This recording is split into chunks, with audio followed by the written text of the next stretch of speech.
ಅಣ್ಣ ನಮಸ್ಕಾರ ಅಣ್ಣ. ನಮಸ್ಕಾರಪ್ಪ. ಅಣ್ಣ ಹೆಸರು ಕೆ ಮಲ್ಲಿಕಾರ್ಜುನಪ್ಪ, ಊರು ಉಪ್ಪರಾಳ ಕವತಾಳ ಮಂಡಲ, ಮಂಡಲಪ್ಪ, ಕರ್ನೂಲ್ ಜಿಲ್ಲಾ. ಅಣ್ಣ ಮೆಣಸಿನ್ಕಾಯಿ ಎಷ್ಟು ಎಕರೆ ಹಾಕಿದ್ರಿ ಅಣ್ಣ? ಎಕರೆ ಹಾಕಿವಣ. ಎಕರೆ ಹಾಕಿದ್ರ? ಇದು ಯಾರಾಗಣ ಬೀಜ? ಇದು ಕಡ್ಡಿ ಬ್ಯಾಡಿಗೆ ಅಣ್ಣ. ಕಡ್ಡಿ ಬ್ಯಾಡಿಗೆ ಅಣ್ಣ. ಇವಾಗ ಹೊಡೆದಿದ್ದು ಮುಂದೆ ಹೆಸರು ಏನಣ್ಣ? ಕೈಯಾಗಿ ಹಿಡ್ಕೊಂಡ್ರಲ್ಲ ಅದು? ಮೆಲ್ಟಾರ್ ಮೆಟಾಜ್ ಅಣ್ಣ. ಮೆಲ್ಟಾರ್ ಮೆಟಾಜ್. ಅದು ಹೊಡೆದಾಗ ಏನು ಇತ್ತು? ಹೊಡೆದ ಮುಂಚೆಗೆ ಏನಿತ್ತು? ಹೊಡೆದ ಮೇಲೆ ಏನು ಇದಾಗೈತಣ್ಣ? ಹೊಡೆದಕ್ಕಿಂತ ಮುಂಚೆಗೆ ಸ್ವಲ್ಪ ಮುದುರು ಹಂಗಿತ್ತಣ್ಣ. ಇದು ಹೊಡೆದ್ರೆ ಸ್ವಲ್ಪ ಬೇಸ ಆಯ್ತಣ್ಣ. ಅಣ್ಣ ಮಳೆ ಬೆಳೆದು ಗಿಡ ಬೆಳ್ಳಿದ್ದಂಗೆ ಹಂಗೆ ಇತ್ತಲ್ಲ, ಇದು ಹೊಡೆದ ಮೇಲೆ ಚಿಗುರು ಬಂದತೆ ಇಲ್ಲ? ಚಿಗುರು ಬಂದತೆ. ಅದು ಗ್ರೋತ್ ಅಂಬೋದು ಅಲ್ಲಿಗೆ ನಿಂತೋಗಿತ್ತಲ್ಲ ಮಳೆ ಬೆಳೆದು ಕೆಂಪನಲ್ಲಿ ಇತ್ತ? ಇತ್ತಣ್ಣ. ಕರೆನಲ್ಲಿ ಎರಡು ಗೋಸ್ ಇದ್ವು ಅಣ್ಣ. ಮುದುರು ಇತ್ತಣ್ಣ. ಫುಲ್ ಇತ್ತ? ಹೆಂಗಿತ್ತ? ಹಿಂಗಿತ್ತಲ್ಲ ಮುದುರು ಹಂಗಿತ್ತಣ್ಣ. ಎಲ್ಲ ಹಿಂಗಿತ್ತು. ಹೊಡೆದ ಮೇಲೆ ಹೆಂಗ ನಿಚ್ಚಳಾಗಿ ಬಂದತ್ತಲ್ಲ?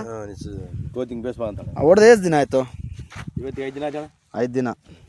ಇಲ್ಲಿ ನೋಡ್ಬೋದು, ಈಗ ಕೆಳಗೆ ಎಲೆ ಎಲ್ಲ ಮುದ್ರ ಮೇಲೆ ಐತಿ ಈಗ ಅಲ್ಲ? ಹೂವು ಕೂಡ ಬಂದವಲ್ಲಣ್ಣ? ಈಗ ಹೂವು ಹಂಗೆ ಮಗ್ಗೆ ಇಳ್ತಾ ಇದಾವಲ್ಲ? ಆಯ್ತು ಆಯ್ತಣ್ಣ. ಇದು 10 ಮಂದಿ ಬಳಸ್ಬೋದಣ್ಣ? ನೋಡೋಣ ಮಗ್ಗೆ ಹೂವು ಬರ್ತಾವ, ಹೂವು ಆಗಿ ಹಂಗೆ ಮಗ್ಗೆ ಇದು ಕಾಯಿ ಇಳ್ತಾ ಇದಾವಲ್ಲ? ಪಿಂಜಿ ಇಳ್ತಾ ಇದಾವ. ಎಲ್ಲಿ ತಂದಿರಿ ಇದು?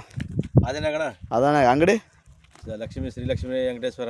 ಶ್ರೀಲಕ್ಷ್ಮಿ ಶ್ರೀನಿವಾಸ ಫರ್ಟಿಲೈಸರ್. ಅಣ್ಣ ಹೆಸರು ನಾಗರಾಜ್ ಅಲ್ಲ? ನಾಗರಾಜ್ ಅಂತಾರ. ಓಕೆ. 10 ಮಂದಿಗೆ ಹೇಳ್ಬೋದಣ್ಣ ಹೇಳ್ಬೋದಣ್ಣ ಬಳಸ ಅಂತ? ಹೇಳ್ಬೋದಣ್ಣ. ಓಕೆ, ಥ್ಯಾಂಕ್ಸ್ ಅಣ್ಣ.